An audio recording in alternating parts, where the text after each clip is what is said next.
Nixon, he just declared this war on cancer, and he signed into law an act to eliminate cancer.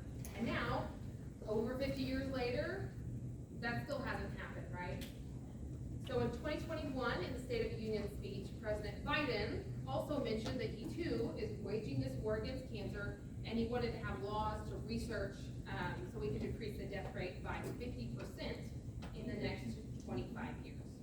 And then in 2023, he reiterated that statement in his State of the Union speech then too. So, very, very dynamic issue, still ongoing. We still haven't solved this issue. I love videos. They give us kind of a bird's eye view before we go in a little bit deeper. So I'm going to play this video for you to give you a bird's eye view of cancer.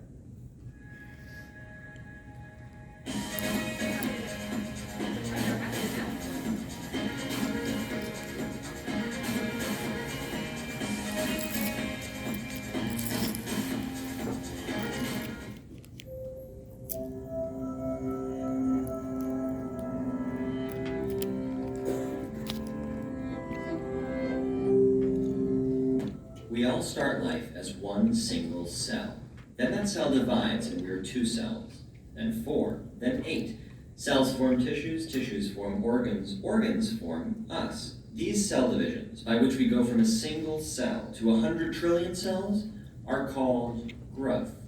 And growth seems like a simple thing because when we think of it, we typically think of someone getting taller, or later in life, wider. But to cells, growth isn't simple.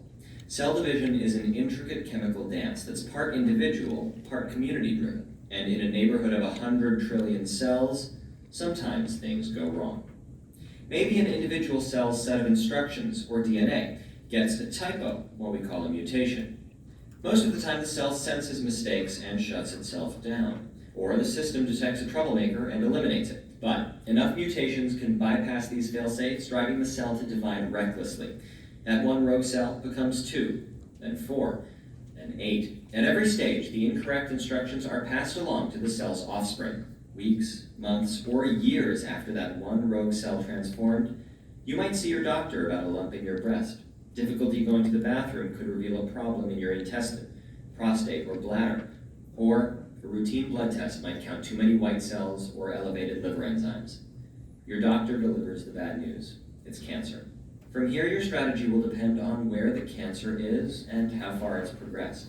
If the tumor is slow growing and in one place, surgery might be all you need, if anything. If the tumor is fast growing or invading nearby tissue, your doctor might recommend radiation or surgery followed by radiation. If the cancer has spread or if it's inherently everywhere like a leukemia, your doctor will most likely recommend chemotherapy or a combination of radiation and chemo. Radiation and most forms of chemo work by physically shredding the cell's DNA or disrupting the copying machinery. But neither radiation nor chemotherapeutic drugs target only cancer cells. Radiation hits whatever you point it at, and your bloodstream carries chemotherapeutics all over your body. So what happens when different cells get hit? Let's look at a healthy liver cell, a healthy hair cell, and a cancerous cell. The healthy liver cell divides only when it's stressed. The healthy hair cell divides frequently, and the cancer cell divides even more frequently and recklessly. When you take a chemotherapeutic drug, it will hit all of these cells. And remember that the drugs work typically by disrupting cell division. So every time a cell divides, it opens itself up to attack. And that means that the more frequently a cell divides, the more likely the drug is to kill it. So remember that hair cell? It divides frequently and isn't a threat. And there are other frequently dividing cells in your body, like skin cells, gut cells, and blood cells. So the list of unpleasant side effects of cancer treatment parallels these tissue types: hair loss, skin rashes, nausea, vomiting, fatigue, weight loss, and pain. That makes sense because these are the cells that get hit the hardest. So in the end, it's all about growth. Cancer hijacks cells' natural division machinery and forces them to put the pedal to the metal, growing rapidly and recklessly. But using chemotherapeutic drugs, we take advantage of that aggressiveness, and we turn cancer's main strength into a weakness. Take a chemotherapy. Vision is an intricate chemical dance that's part. Okay, so when we talk about cancer, there's going to be 2 major dysfunctions. There's going to be a defect in the cell proliferation, or a defect in the cell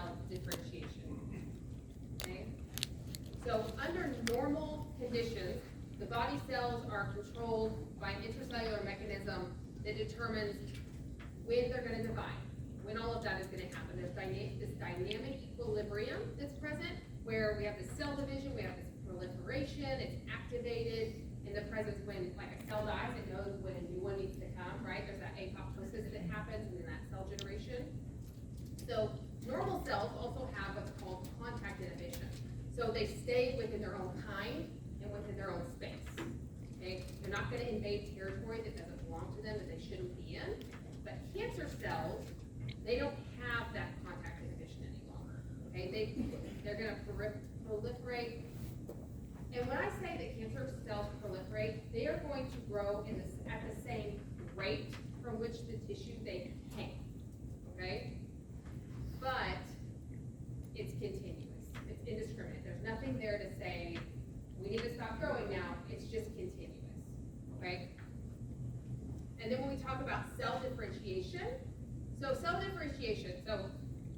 as a cell progresses from an immature state to a state of maturity, all cells, when they begin, they have that same potential to perform all the body functions, and then as they differentiate, then that is suppressed and they become what they're supposed to become, okay? Cancer cells can kind of morph backwards in that sense and go to an undifferentiated state. As where healthy cells, they can't go backwards.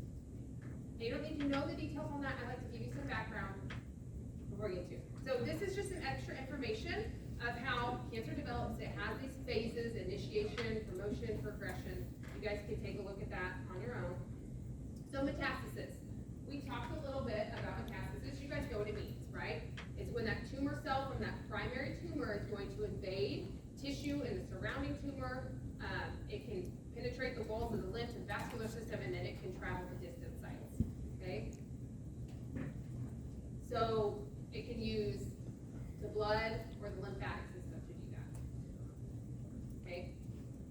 So if someone has cancer, so they have breast cancer, and then it metastasizes to the brain, what do we now call that cancer? Breast cancer.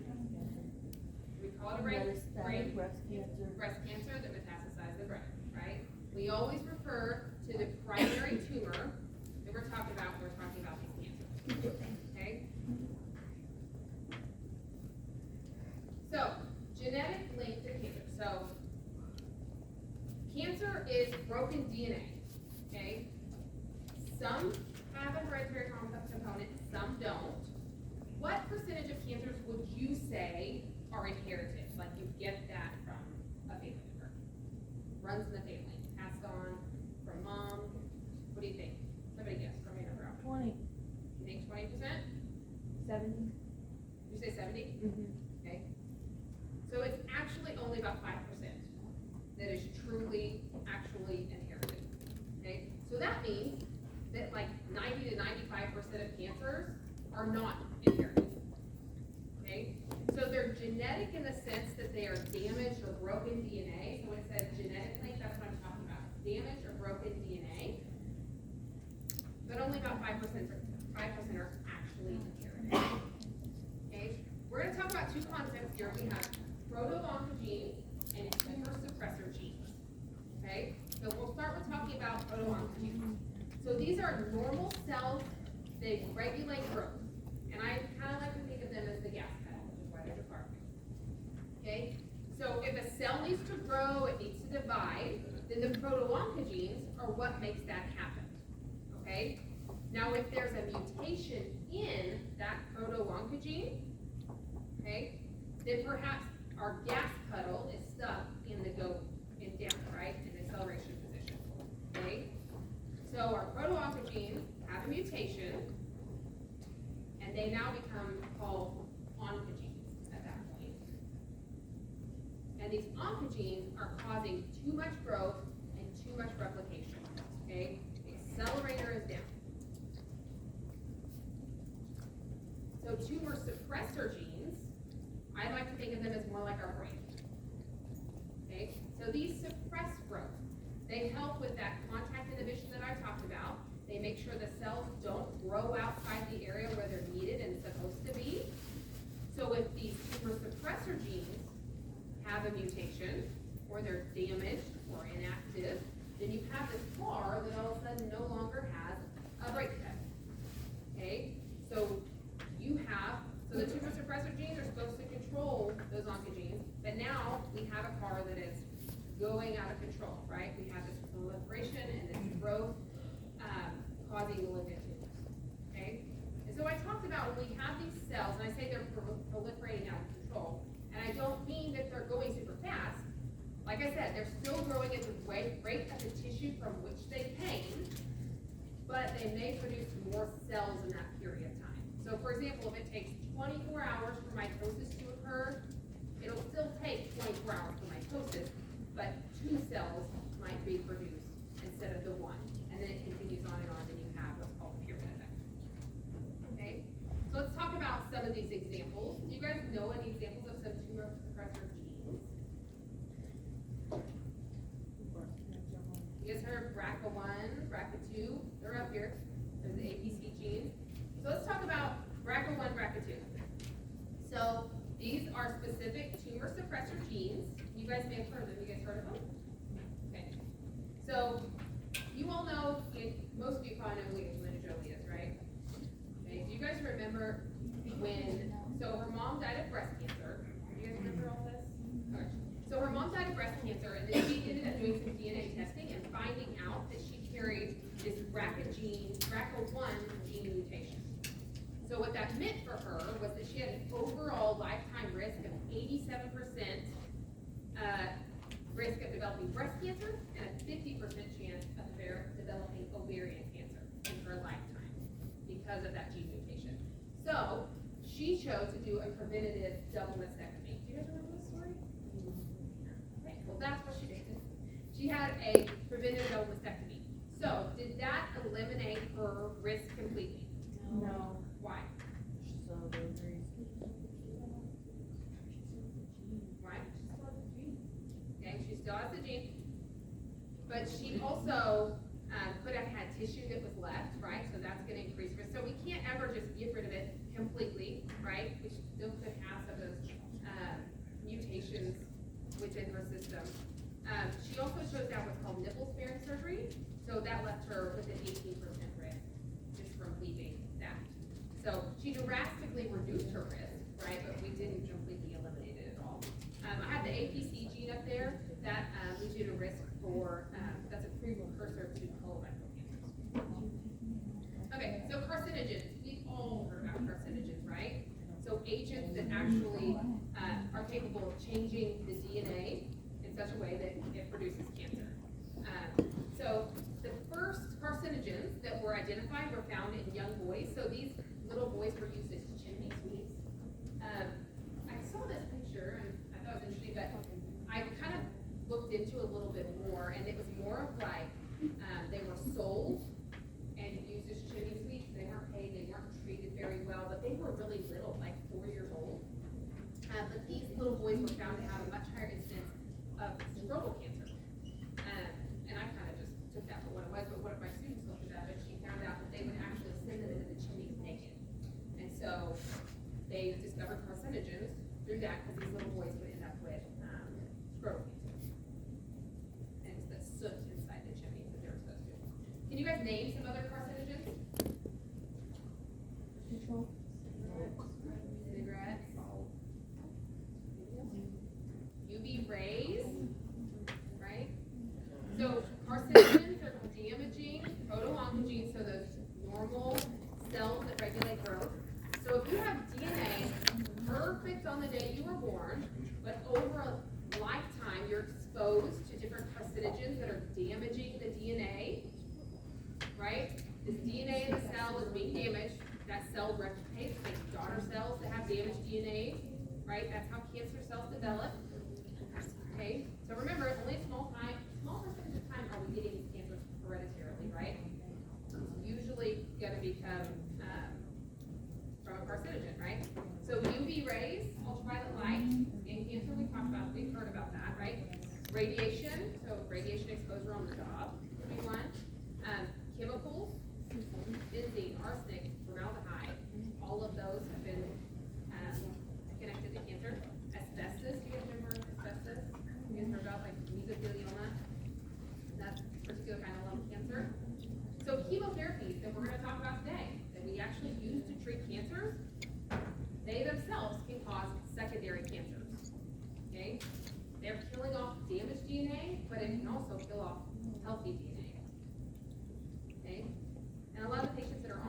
they know that they may have secondary cancer, we'll be screening for that.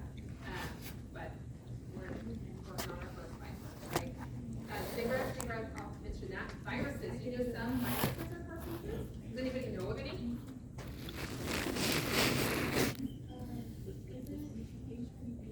That's a really popular one right now that we're talking about. Hepatitis B can cause liver cancers. Got Epstein-Barr virus. HIV causes Kaposi sarcoma. We'll talk about that this semester. And then H. pylori. Have you guys heard of that? In the gut. It's not just associated with stomach cancer, but it's actually showing that it causes stomach cancer. Okay, so statistics. So you will not be tested on statistics because they change so rapidly, but it's really important for us to know the statistics and put things in perspective, especially when we're educating patients, doing teaching with certain portions of the community, things like that. We need to identify those higher risk communities. So there is really a need for us to understand these statistics, but when it comes to our exams, know that we're not going to be focusing on statistics for that. Okay, so prevalence. So prevalence is talking about how widespread, how common something is. So we need to understand, you guys need to understand the prevalence of cancer is really high in the U.S. and it's the second most common cause of death here in the U.S. is cancer. And we learned the statistic earlier, for those 40 to 79 years old, it is the #1 cause of death. More than 1,600 people die every day, but that overall incidence of death is declining, and we're going to talk about that in the next slide.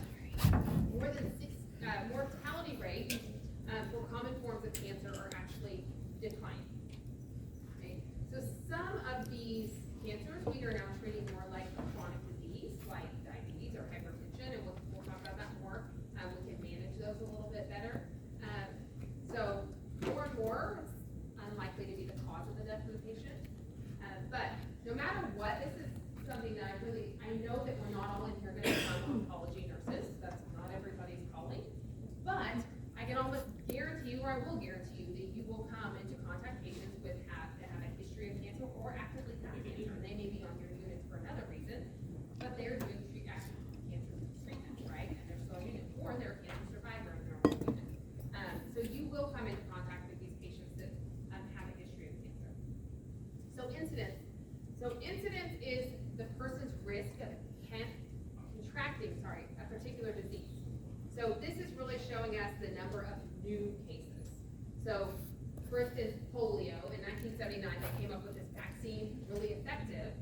So prevalence was still really high because people were living with polio, but the incidence, so the new cases of polio, wasn't very high because we had this vaccine. It's essentially zero because we have the vaccine. So that's what incidence is. We're not talking about polio, but it's just a good example of what incidence is. So incidence for cancer is greater for men than in women. Prostate cancer is the most common invasive type of cancer for men. Okay, skin cancer is still #1. For women, the most invasive is breast cancer. The #1 killer in both men and women is lung cancer. Incidence and death is greater for African Americans than Caucasians. And so there are over 200 forms of cancer. There's probably really more than that, but they all have those key items in common: that defective cellular proliferation and defective cellular differentiation that we talked about earlier. Okay. So really, to have one cure for all types of cancer, as you can imagine, is probably not very likely, right? Because of the different types of cancers we have. So diagnosing. Biopsy is going to be our gold standard for diagnosing our cancer, okay? There is a quote that people say, tissue is the issue.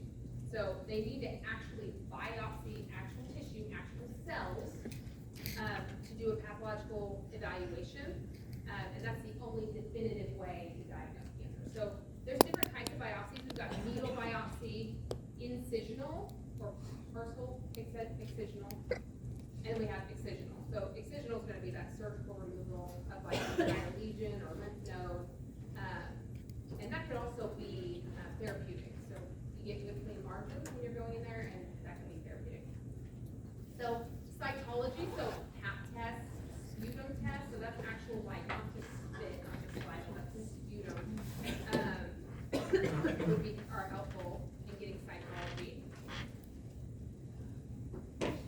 radiography, so we can look at x-rays, CT scans, MRIs, and endoscopy. So an example of endoscopy would be like a colonoscopy, cystoscopy, bronchoscopy, anywhere that there's a hole, we can put a camera in it, we'll do it. If there's not a hole there, when you get there, we can make one, right? See what's going on in there.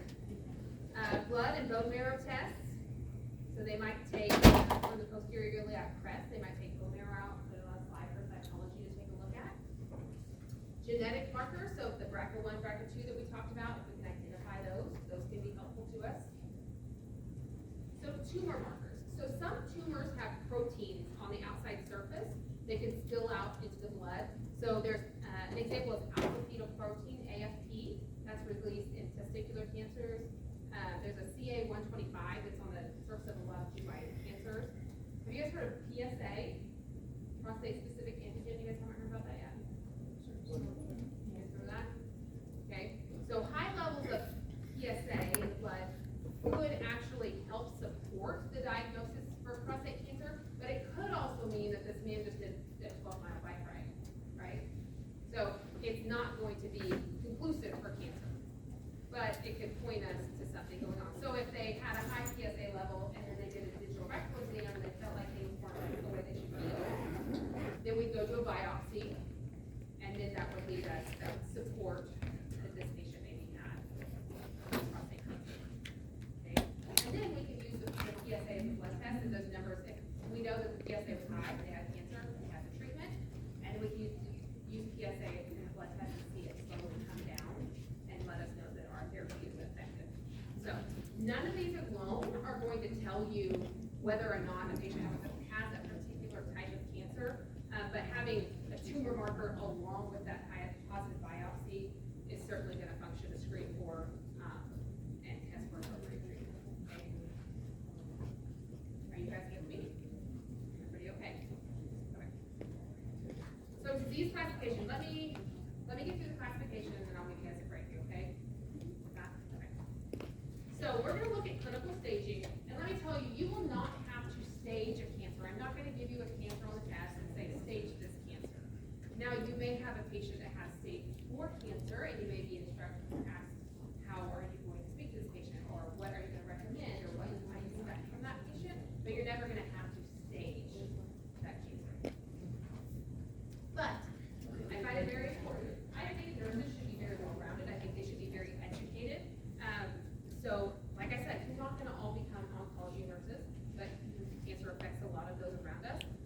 As professionals, we should have a general knowledge about it. So I think it's important to learn these things so that you have some knowledge, some education, talking points, things like that when things come up. Okay, so clinical staging, this is a classification. So system, it's going to determine the anatomic extent of that cancer, and it does it by stages. So stage 0 is called cancer in situ. Okay, so this cancer cells are just localized right there. There's no tendency for them to invade or metastasize anywhere. They're just hanging out right there. Carcinomas are actually the only cancers that can be classified in situ. Okay. And then we move on to stage 1. You can see that that tumor is limited to that same organ of origin. There's just that localized tumor growth. And then stage 2, it's spreading more. Stage 3, then we've got this extensive, but it's still local and regional. And then we get to stage 4, we're metastasizing outside of that organ. So this is the TNM classification system. And this only works on solid tumors. Okay, so blood cancer, for example, we would not do TNM classification. So each solid cancer kind of has its own variation, but what you need to know is the lower the number, the better the prospect of cure for the cancer, for the patient, sorry. Okay. And then the higher the number, the more advanced they are. So there's 3 parameters. We've got the tumor size and invasiveness, which is the T. The N is the presence or absence of those regional lymph nodes, and metastasis is to distant organ sites. So, for example, if the tumor size is less than 2 centimeters, it's going to be a T1. If it's greater than 8, it's a T4. So bigger number. The nodes, they'll biopsy those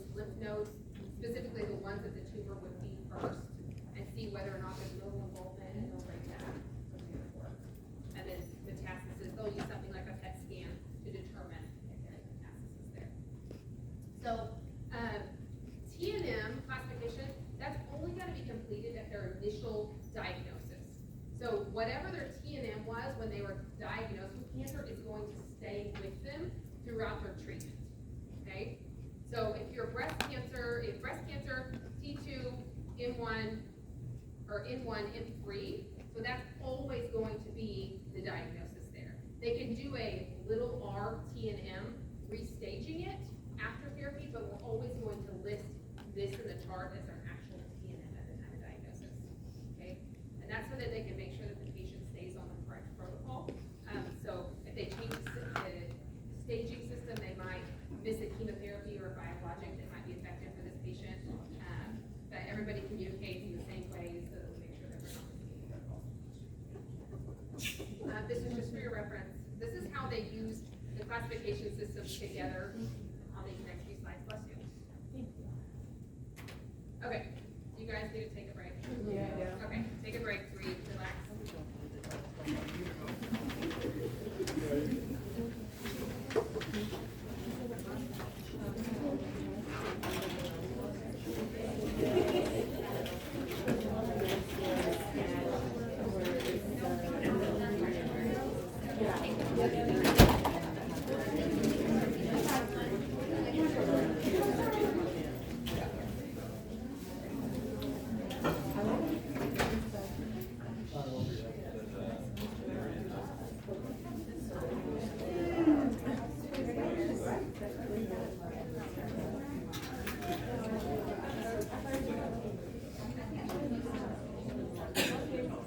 Really?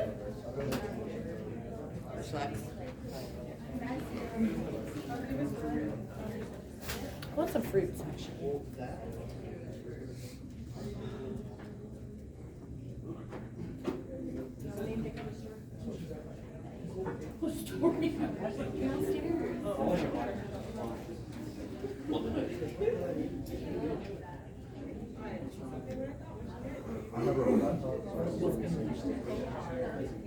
Twins.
Yes, I made it as thin as everything. I love thin ones. Whoops. It's two. You're welcome. There you go.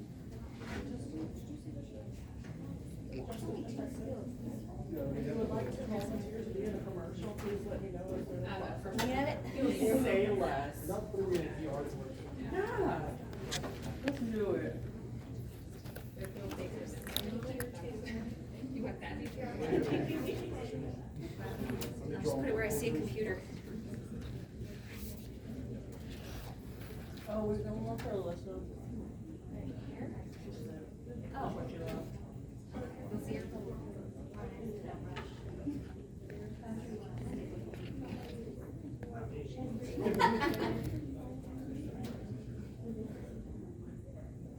Brandy Falls said, yes, I'm gonna be happy to. Yeah, no, Look how Brady hair is there.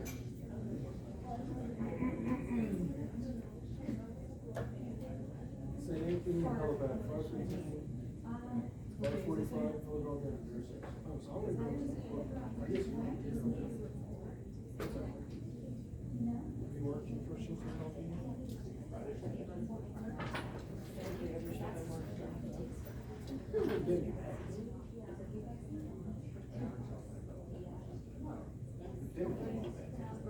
Used to print them out and then we started printing the cones.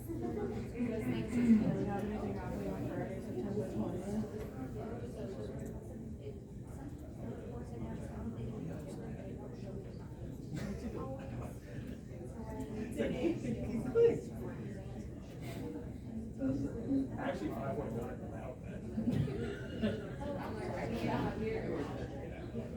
And, I would be telling all about that.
Are you still taking your